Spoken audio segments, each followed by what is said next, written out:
I never thought high school would feel like a battlefield. On my first day, I walked in with my backpack too big for my shoulders, my hands trembling slightly from nerves I couldn't control. Everyone seemed to have their life perfectly scripted. Cliques already formed, friends laughing together as if the rest of us didn't exist. And then there were them, the popular kids. Lunchtime should have been simple: sit, eat, maybe chat. But when you're at the bottom of the invisible social ladder, even eating feels like walking through a minefield. I walked into the cafeteria that Tuesday, hoping to find a quiet corner. But before I could even sit, one of them, Jessica, the queen bee, spotted me. Her perfectly manicured fingers pointed, and her friends followed her gaze like a pack of wolves. "Oh, look! It's the backpack girl!" she sneered, loud enough for the entire table to hear. A small crowd gathered, waiting for the next punch. And then, the inevitable. My lunch tray, my carefully packed sandwich and apple, was kicked over by some kid I didn't even know. It splattered across the floor. The apple rolled under someone's chair, the sandwich landed face down, and my water bottle toppled over. "Oops, clumsy, aren't you?" Jessica mocked, her smile sharp and cruel. Laughter erupted around me, and I felt my face burn. I tried to pick up my tray, but my hands were shaking. Every motion seemed to make the humiliation worse. I ran out of the cafeteria, my stomach twisting in anger and shame. That night, I didn't sleep. I planned my revenge in my head, though it was just wishful thinking. How could I fight back against people who seemed untouchable? They had this effortless charm, the kind that made everyone turn and look, even without trying. I thought at first they were just confident. That's what drew people in, isn't it? Confidence. But there was something else behind their smiles, a hunger for attention, and a strange satisfaction in watching someone else stumble. It started small. A snide comment about my clothes, the way my hair didn't sit right, or how I carried my books like I was afraid someone would steal them. At first, I tried to ignore it. I laughed nervously, hoping no one noticed me flinch. But the popular kids had a way of making you feel like every misstep you made was amplified tenfold. And if you tried to stand up for yourself, they laughed louder, faster, making sure everyone saw.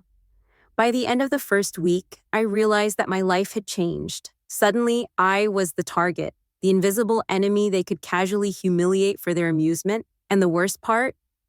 Everyone else seemed to follow their lead. I wasn't just alone. I was seen as weak, as someone worth mocking. That night, lying on my bed, I stared at the ceiling and felt the sting of tears. I refused to shed in front of anyone else. How could high school, a place I had been so excited to start, turn into a nightmare in less than a week? Little did I know this was just the beginning. High school thrives on rumors, and I quickly became the subject of the juiciest one. Jessica had started telling people that I had cheated on a test, which I hadn't, and soon, whispers followed me down every hallway. I could hear snippets. "She's such a liar. I can't believe she did that." I tried to defend myself, but defending yourself only made the lie louder. And then came the betrayal that cut the deepest. My so-called friends, the ones I trusted, who had sat with me in class, shared jokes and secrets, they started to avoid me. Some even laughed when I walked by. I realized then the truth. It wasn't just Jessica or the popular kids who ruined my life. It was everyone who let it happen. I felt powerless, crushed under the weight of lies, but a spark ignited in me that night. A spark that whispered, "You're not going to let them win forever." After weeks of being humiliated, I realized something important. The popular kids weren't invincible. They were like performers on a stage, careful to show only the sides they wanted everyone to see.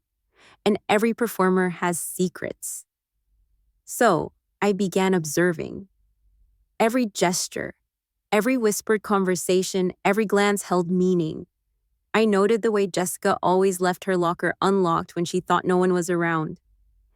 I noticed her best friend Kyle, who pretended to be untouchable, slipping text to someone behind the bleachers. I learned their schedules, their habits, Even the little insecurities they tried to hide behind perfectly styled hair and designer clothes. It was like uncovering a map of weaknesses. And for the first time in months, I didn't feel like a victim. I felt like a strategist. I didn't want to attack them directly. That would be too obvious, too easy for them to deflect. No, I wanted my revenge to sting quietly, to unravel their perfect facade without anyone realizing it came from me. The first opportunity came during the annual talent show auditions. Jessica had been bragging for weeks about her amazing singing voice. Everyone believed it. Everyone except me. When it was her turn, I subtly swapped the backing track with one that was slightly out of pitch, just enough to make her falter. The microphone buzzed at the exact wrong moment. The audience gasped, and Jessica froze mid-note, her flawless image cracking. I didn't cheer. I didn't laugh. I watched quietly as panic replaced her confidence. Her friends scrambled to cover, but it was too late. The popular girl everyone idolized had stumbled, and for the first time she knew she could be embarrassed. Word spread as it always does. People whispered about Jessica's stumble. Some blamed nerves, others claimed it was fate. But the truth didn't matter. What mattered was the seed of doubt planted in her image. Meanwhile, my reputation was quietly shifting. People began to notice I was paying attention, noticing details, quietly confident. I didn't have to be loud or flashy. I just had to be smart. Even my former friends started glancing at me differently, some with curiosity, some with fear, and it felt good. Next, I needed more. I couldn't just attack their image. I needed to expose the lies, the betrayal, the hypocrisy. Jessica had been secretly taking credit for group projects she barely contributed to. Kyle had been spreading rumors about students he was jealous of. I documented everything, screenshots, observations, little details that nobody else thought mattered. I kept them neatly in a folder on my phone, a digital arsenal that no one could see. It was meticulous work, quiet work, but it made me feel in control. And control was intoxicating after months of helplessness.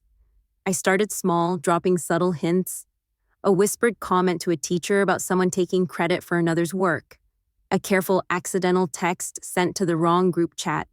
Each small move tested their reactions, and each reaction confirmed that my plan was working. The popular kids began to feel tension in their social circle. They didn't know why, but they sensed it. And the more they felt it, the more reckless they became. That recklessness was exactly what I needed. Even as I carried out my plan, I couldn't ignore the moral questions swirling in my mind. Was I becoming like them? Was this cruelty justified simply because I had been wronged? Some nights I doubted myself. But then I remembered the cafeteria, the rumors, the betrayal. I remembered the isolation, the humiliation, and I realized this wasn't just revenge. It was justice. I wasn't out to destroy lives. I was out to reveal the truth, to show people who really deserved admiration and who deserved exposure. By now, I had everything I needed: proof, witnesses, and timing.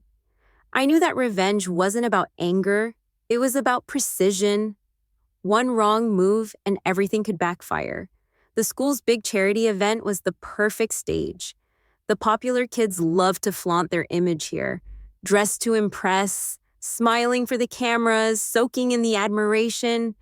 If I could orchestrate the reveal here, the impact would be maximum.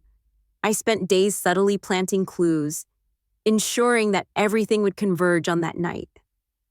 Every conversation, every casual comment, every accidental discovery was part of a pattern designed to lead the audience to the truth. The day of the event, I felt my heart race, not from fear, but anticipation. I watched the popular kids from across the gymnasium, unaware of the trap closing around them. Jessica was laughing with friends, sipping her sparkling punch like nothing could touch her. Kyle was boasting about some prank he had pulled on a teacher. Everyone around them was oblivious, caught up in the glamour of the evening. And that's when I realized, this is the moment. All the humiliation, all the plotting, all the secret work, it had led to this single point. It started subtly. During a presentation, I accidentally projected one of the screenshots I had collected onto the main screen, a file labeled "Credit Where It's Due." The image showed Jessica claiming credit for work she hadn't done. At first, nobody understood. A few people murmured, but Jessica laughed nervously, trying to shrug it off. Then Kyle's text appeared, exposed for everyone to see. Whispers turned to gasps. The popular kids froze, their confident smiles faltering as the room slowly realized what was happening. I watched quietly, my palms sweating, not from fear, but from the satisfaction of truth finally breaking through. As the event continued, more evidence surfaced. Teachers, previously unaware of the deception, began questioning Jessica and her friends. Students who had been victims of their lies came forward, corroborating what I had documented. It was a cascade. The popular kids' reputation crumbled with every new revelation. Their friends, the ones who had laughed at my humiliation, now looked embarrassed, unsure who to believe. Even Jessica's closest allies started to distance themselves. For the first time, they were vulnerable, and the crowd witnessed it all. After the presentations, I approached Jessica and Kyle. I didn't yell, I didn't gloat. I simply showed them the evidence one by one, calmly explaining how their lies and arrogance had caught up to them. "I'm not here to ruin you," I said softly. "I'm here to show everyone the truth. You built this image on deception, and now people know who you really are." Jessica's face drained of color. Kyle looked like he wanted to argue, but the evidence was undeniable. They were speechless, exposed and defeated, but not broken beyond recognition. It wasn't the anger that mattered, it was clarity. The truth had come out, and for the first time, they saw the consequences of their actions. In the days following, the social hierarchy shifted dramatically. People began treating me with respect, not out of fear, but because they had witnessed fairness and courage in action. The popular kids retreated into their private circles, humbled and cautious. I learned something important. Revenge doesn't always mean destruction. Sometimes it means revelation. Sometimes it's about showing the world the truth. Looking back, I realized that the months of humiliation and planning taught me resilience, patience, and strategy. I also learned a crucial lesson. Cruelty may win for a moment, but lies never withstand scrutiny forever. High school felt like a battlefield, yes, but I emerged not just victorious, but wiser. I didn't destroy anyone. I revealed reality. And in the end, truth and integrity always triumphs. Even after the big reveal, high school wasn't perfect for me. Some people still whispered, some still doubted, but now I noticed patterns I had ignored before. The subtle ways people mask their true selves, the insecurities behind confidence, the lies behind charm. I realized I had changed too. I wasn't just someone who had been humiliated. I had become an observer, a strategist, someone who could read situations before they unfolded. But that came with its own burden. Sometimes I caught myself analyzing friends' words for hidden meanings, wondering if they were true allies or just carefully hiding motives. It was a lonely kind of power, but necessary. I had learned to trust myself first. One afternoon, during a quiet study period in the library, I noticed someone watching me from across the room. It was Lila, a quiet girl who had always flown under the radar, the kind of student who blended in so completely that no one noticed her. She walked over and whispered, "I saw what you did at the charity event. It was incredible. You were smart, patient, and fair. I've never seen anyone handle things like that." I was surprised. Most people avoided me after the chaos, but Lila didn't just approach me. She offered support. Over time, we became friends. She helped me see that the world wasn't just about enemies and revenge. There were allies hidden in plain sight, people who quietly noticed truth and integrity. After the exposure, the popular kids weren't the same. Some apologized quietly, others avoided confrontation entirely. But the ripple effect of my actions went beyond them. Teachers began enforcing rules more fairly. Students who had once been scared to speak up started sharing their voices. Even minor acts of kindness became more visible. High school, a place that had once felt like a battlefield, began to feel more like a community. Messy, complicated, but real. And I realized that my revenge had a larger impact than I ever intended. Late at night, I often replayed the months of struggle in my head. The cafeteria humiliation, the rumors, the stolen credit, the planning, the revelation. It all shaped me into someone more resilient. I thought about the popular kids, too. Were they changed? Somewhat. They had learned humility, though it would take time for them to truly understand the weight of their actions. I hope they learned that power built on deception is fragile, and respect built on manipulation is empty. Even as I reveled in the satisfaction of truth, there were unexpected consequences. Some students began to see me as intimidating, someone not to cross. Teachers started assigning me leadership roles they hadn't considered before. It was strange, this new balance of respect and caution. I had earned it, yes, but it was also a reminder that actions, even justified ones, create ripples far beyond our intentions. Looking back, I realized that revenge wasn't just about payback. It was about understanding, patience, and careful execution. I learned how to observe without bias, plan without impulsiveness, and act without cruelty. It was the strategy, not the anger, that led to my success. And that lesson stayed with me, even beyond high school. There was one final moment I will never forget. It wasn't dramatic or loud. It was quiet.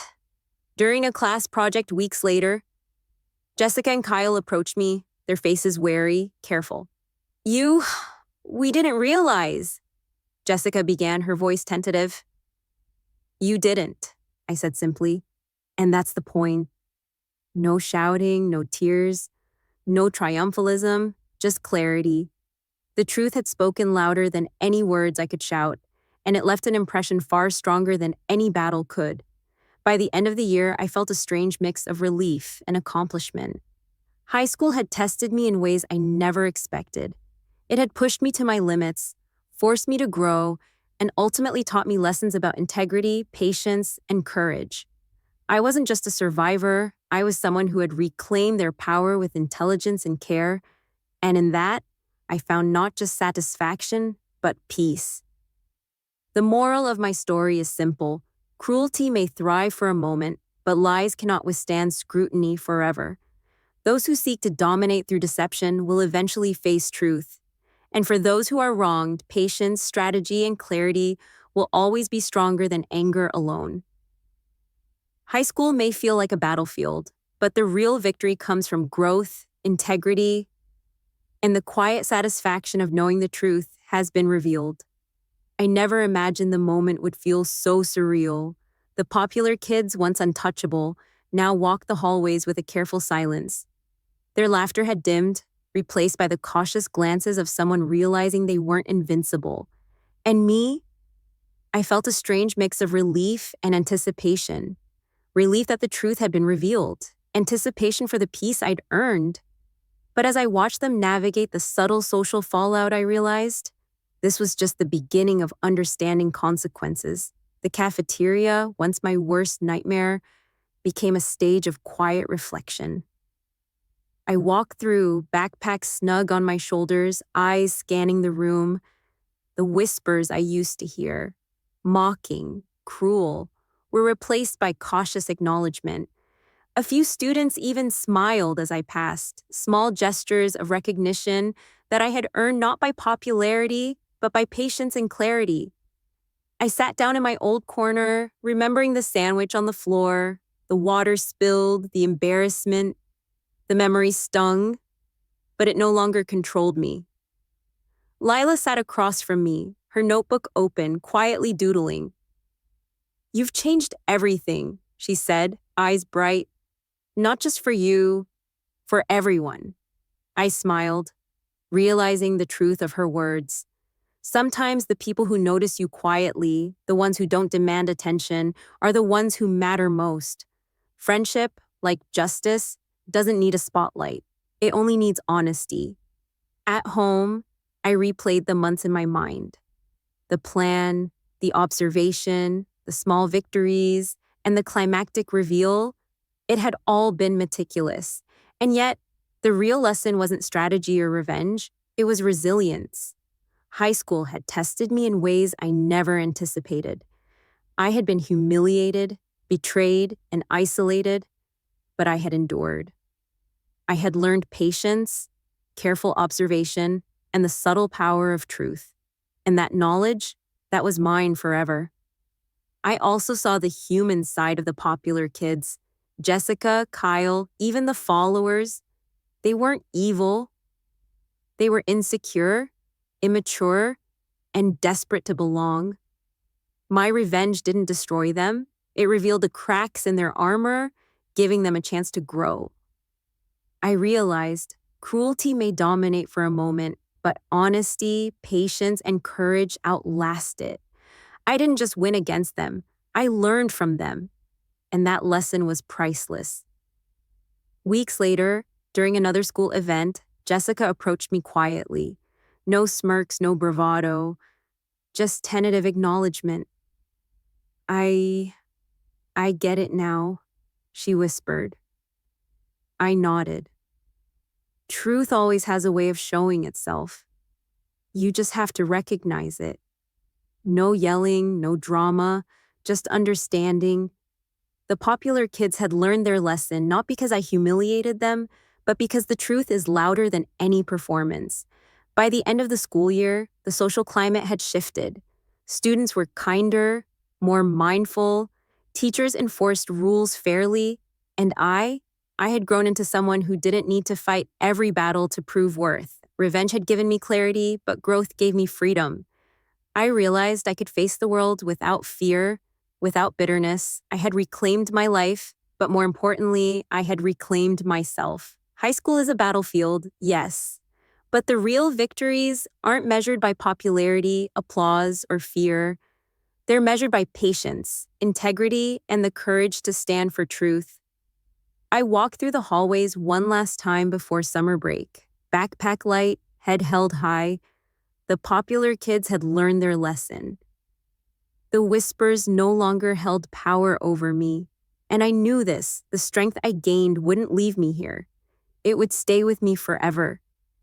And as I stepped into the sunlight outside the school, I realized something profound.